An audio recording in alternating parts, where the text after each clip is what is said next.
Alright, so you have asked what is the difference between Cauchy's theorem and residue theorem. Your doubt is in both the theorems we can see that integration of f of z over some closed curve C. Cauchy's theorem says it is 0. Residue theorem says it is twice pi I sum of residues. Alright, to understand that, let us understand first that what Cauchy's theorem says. Alright, chalo. Let's begin. Cauchy's theorem. Alright, so Cauchy's theorem says that if you have a function f of z, and what kind of function is this? This function is analytic everywhere over the curve C. Analytic over this curve. Suppose we have some curves, closed curve C. This function f of z is analytic within and on the closed curve C. Okay, I hope you have proper understanding what is the meaning of analytic, the property of analyticity of a function. Because since you have started this chapter and you said you have already solved some numericals on it, that means you must have the idea of analytic function, because this is the first topic of this chapter. So I will assume that you know what is the meaning of analytic function. All right, chalo. And one more thing we have to take care of, that differentiation of this function f dash of z is continuous on this curve. Okay, within and on this curve. If this happens, then if we perform this integration, the integration of the function f of z over the closed curve, this circle represents the closed curve C, then the result will always be 0 when the function f of z is analytic within and on the curve C. Okay, so this result can be very easily proved. Using CR equation. CR equation would mean Cauchy-Riemann equation. So it can be proved using CR equation. So I will not talk about the proof of this one. So because we just have to understand the differences and the basic ideas behind the theorems. Okay, chalo. So anyway, if you have performed any functions actual integration over some closed curve C, as a practice, you are supposed to do that. Now, what I'm talking about, like suppose I'm given some function f of z, and I'm telling you some closed curve C, and I tell you that perform the actual integration. This is a theorem. Using the theorem, you will get C or 0, but without using the theorem also you can perform integration, right? So you're supposed to do such integration for practice, so you will always get 0. So I hope you have done such integration as practices. So you will recognize that it is always 0 if the function f of z do not have any singular point inside this closed curve C or on the closed curve C. That means this function is analytic. So that's what the Cauchy's theorem says. Okay, that's the basic idea behind Cauchy. All right, perfect. Now, if I change the situation a little, what happens? Now, let us discuss now that what happens if this function f of z have some singular point inside it. The things will differ. So let's talk about it in a different page. Like what I'm saying, this function f of z is analytic, and I'm creating a situation here. I have a closed curve C and I have a function f of z, but this time f of z is analytic everywhere and on the closed curve except that it has a singular point inside it. Okay, suppose z is equals to z naught is a singular point inside the closed curve. So what will happen now? Last time Cauchy said that if this function do not have any singular point inside the closed curve, then it is 0. Okay, agreed. But now the question is, what will happen if I have a singular point inside this? Okay, suppose I have two singular points. Inside this. Now, if I perform this integration, f of z dz, I will not get 0, sir. I will not get 0. So what will I get? I will get this. So what we do in theory, we take this neighborhood of this and make some closed curve, suppose C1, and some closed curve around it, suppose C2, in the neighborhood of the singular points. Okay, so this result would be integration of f of z dz over the closed curve C1 plus, since there are two, so it will be plus integration of f of z dz over the closed curve C2. Okay, and this theorem is called Cauchy's theorem for multiply connected regions. Okay, Cauchy's theorem, CT I will write, Cauchy's theorem for multiply connected regions.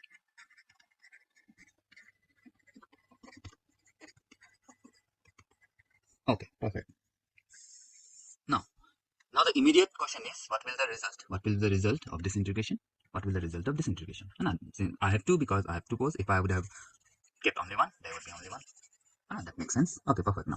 Now the immediate question is, what is the result? So this answer to this question is given by Cauchy himself in the theorem called Cauchy's integration formula. Okay, Cauchy's integral formula.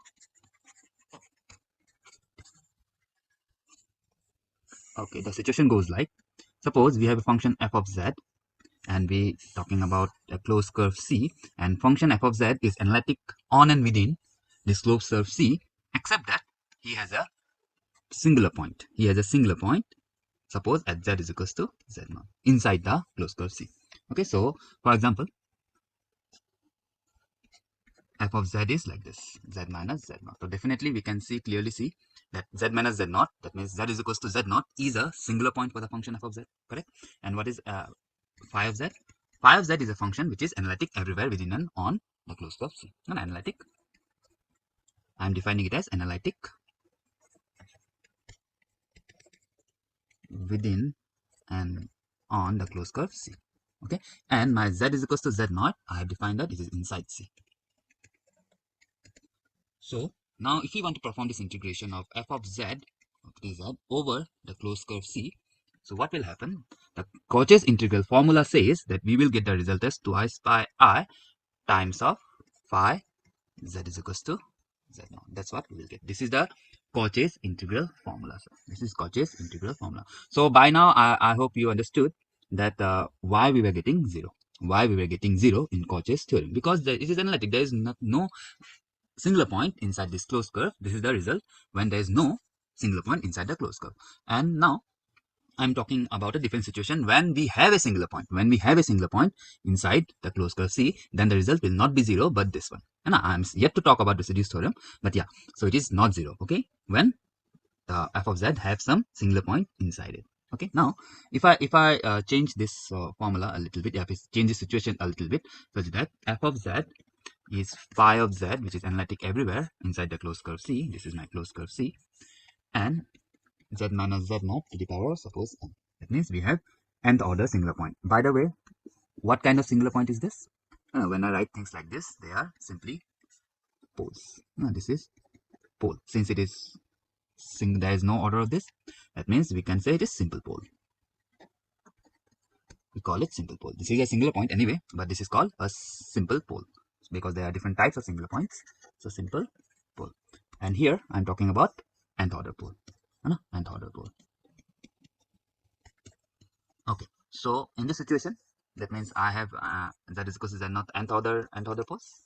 So in this situation, if I perform this integration of f of z dz over this closed curve C, so the result will be twice pi I by n minus 1 factorial then d by dz of this is n minus 1th order differentiation. Okay, n minus 1th order differentiation of phi of z. Then after differentiation, I will put z is equals to z0. Okay, this is the Cauchy's integral theorem. I have talked about the extended part. Okay, I have talked about the extended part. This is the formula. I hope you know all these formulas.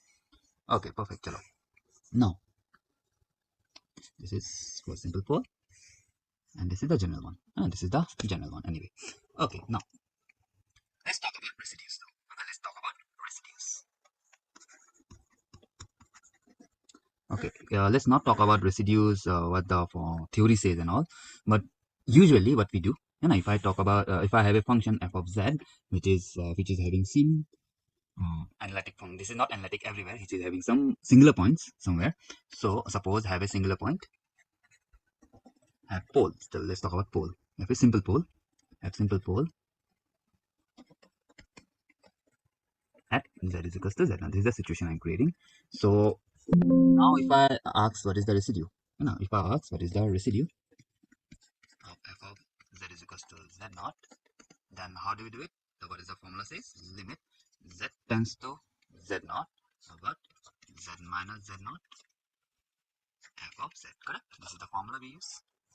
Okay, now if I say that f of z can be written as, since it has simple pole, it can be written as phi of z by z minus z0. Okay, if f of z is written like this, so what the formula will become? Limit z tends to z0, z minus z0, and replacing f of z with this one, so it will become phi of z by z minus z0. So it is cancelled. What is the result? Phi of z0, correct? This is nothing but the residue of f of z is equals to z0 here. Now if I compare this with the previous result here, so can you clearly see this one is nothing but the residue? No, this one is nothing but the residue we just saw. Okay, We just get this. And similarly, if I talk about the residue for high order poles and nth order poles, let's do that as well. So suppose I have function f of z which has poles, yeah, nth order poles at and z is equal to z naught. It has nth order poles at z is equal to z naught. So how does the residue formula goes this time? F z is equals to z naught residue is equals to limit z tends to z naught.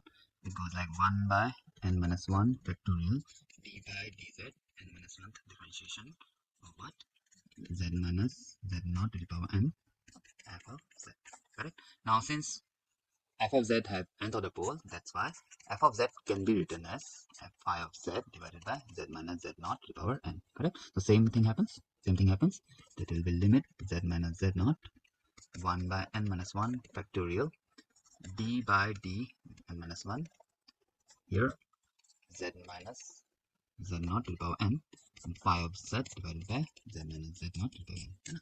So what did we get here? We got 1 by n minus 1 factorial phi of z naught. That's what we got. Correct? Yeah, I can still keep it like d. Finally, we have to put z is equals to z naught here as well. So the formula goes like this: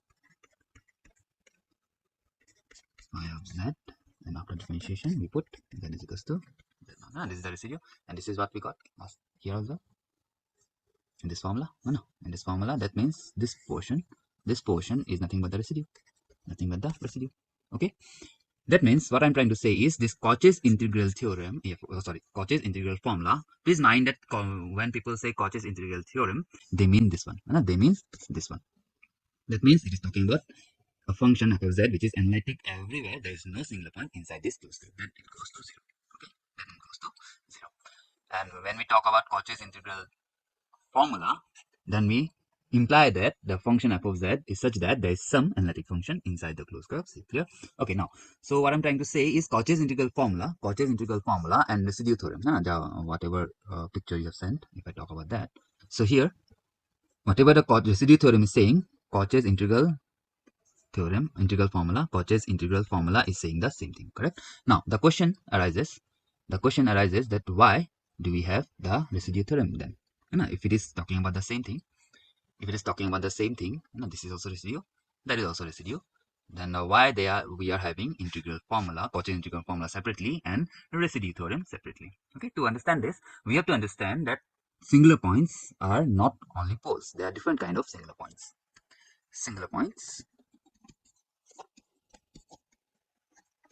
If I talk about the singular point z naught, so singular point z naught, if I say, that means it can be a removable singular point.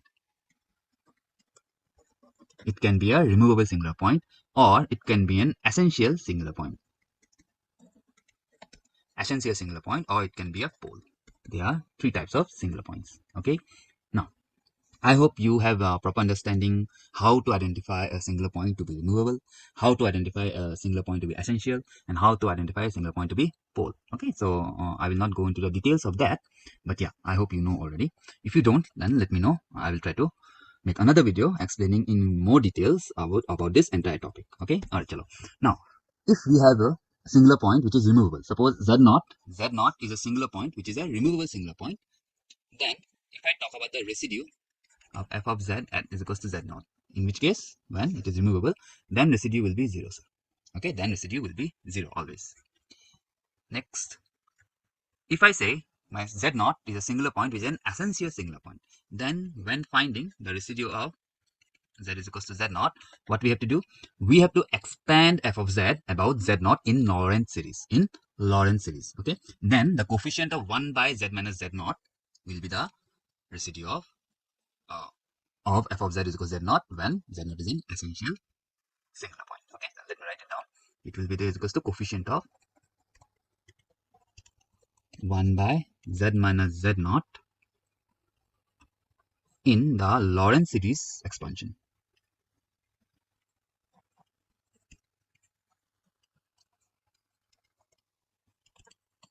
Of f of z about z is equals to z naught. So I hope you have the understandings of series. And if you expand f of z about z is equals to z naught, then since it is essential, this term will definitely come. So the coefficient, some coefficient will be there, and whatever the coefficient it is, that coefficient will be the residue of this function at z is equals to z naught. Okay, this is how it goes. Now, next, if I talk about poles, there can be two types of poles, as we already talked about: simple pole, half-wave, nth order pole, and half-wave, nth order pole. The formulas for both the cases, let me write it again. So, in this case, the residue of my f of z is equal to z naught will be given as limit z tends to z naught, this formula, z minus z naught f of z. Okay, in case of simple pole. Similarly, in case of nth order pole, residue of f of z at z naught is given as limit z tends to z naught 1 by n minus 1 factorial d by dz n minus 1 differentiation, then z minus z naught to the power n f of z, and then after differentiation z is equals to z naught. Okay, these are the formulas. So we have to understand that this formula, Cauchy's integral theorem, and Cauchy's integral theorem is dealing only the type of singular points which are poles, simple pole or nth order pole. Okay, so is it necessary that all the singular points will be poles? No, all the singular points will not be poles. So Cauchy's integral theorem, Cauchy's integral formula is talking about the case when we have simple pole or we have nth order pole. Okay, but f of z can have essential singular point as well, and the singular point need not be pole, and I have already said here that this case, only this case is covered in Cauchy's integral formula. Only this case is covered. That's why we talk about residue theorem. Residue theorem covers all the cases. Residue theorem covers all the cases. Cauchy's integral formula covers only the case of poles. Clear enough? Okay. So maybe you have doubts in this because I didn't talk about renewables essential and didn't talk about Lorentz because this is not the topic of discussion right now, because you have just asked the basic differences, like why it is there. And anyway, I have already said that zero we get, we getting zero here. You're asking why integration is getting zero, because it is already mentioned that function is analytic. If the function is analytic, you use Cauchy's integral theorem, Cauchy's residue theorem, you will anyway get zero. Using residue theorem also, if the function is analytic inside and on the curve, then anyway there will be no residues. The sum of residues will be zero. The result will be again zero. Okay, if the function is analytic. But in residue theorem, please understand that function is analytic except, it's written except at a finite number of poles. See here, poles. Okay, so here according to me here it shouldn't written as pole. Okay, because it is some Gate Academy book. It is written by some person. It is not from a textbook, not as from a standard textbook. If you just refer some standard textbook, they are never writing poles here. Okay, they are never writing poles here, because as I just explained, it is about singular point. It is not about poles only. Okay, it can be any other type of singular point as well. Okay, it's not only for poles. Okay, anyway, so it is already saying except having some singular points. That's why it is not zero. If there is no poles, there is no singular points within the closed curve C, then it will be zero. Okay, this is the basic doubt you have. So I hope I have cleared it. But I wanted to give you better understanding of this. That's why I talked about this. Here, integral formula as well. This one, the basic one. Then this is not very different than residue. But as I said, let me repeat that this Cauchy's integral formula. Cauchy's integral theorem is for analytic everywhere and within the curve C. That is not the point of question here. But Cauchy's integral formula covers only this pole part. Cauchy's residue theorem covers everywhere. That means Cauchy's residue theorem is the general one. General formula. It will cover everything. Clear enough? Okay. So I hope this discussion is clear enough for you, and I hope your doubt is clear. But maybe you have I have generated more doubts for you, because your doubt was very basic, and I guess your idea of this chapter is not very clear, and maybe this is the first time you are studying this chapter. So I will suggest that please go to the basics of it. Okay, try to understand what is the meaning of analyticity, what is the meaning of analytic function properly, what is the meaning of residue first properly, and what are different kind of singular points. And I talked about singular points. So please try to understand what are singular points and how can we identify different types of singular points. I mentioned here four. But within the case of poles, there can be four different ways of understanding poles. This I'm not talking about simple and another pole. Anyway, simple and another pole is general one. But finding poles also there are 4 other ways. Okay, in this video I will not talk about it because you didn't ask about it, and I hope you already know it. But if you don't, please make sure you make this theory behind these things very, very clear. Okay, because this chapter is very important chapter from the point of view of K and otherwise as well. Okay, so I hope this video was helpful for you. Thank you. Hope this video was helpful for you. In case you need further clarification, you may join the Singularity Doubt Clear Telegram or WhatsApp group and inform us. We will conduct a live session to help you clear all your conceptual doubts. Kindly check out the links in the description.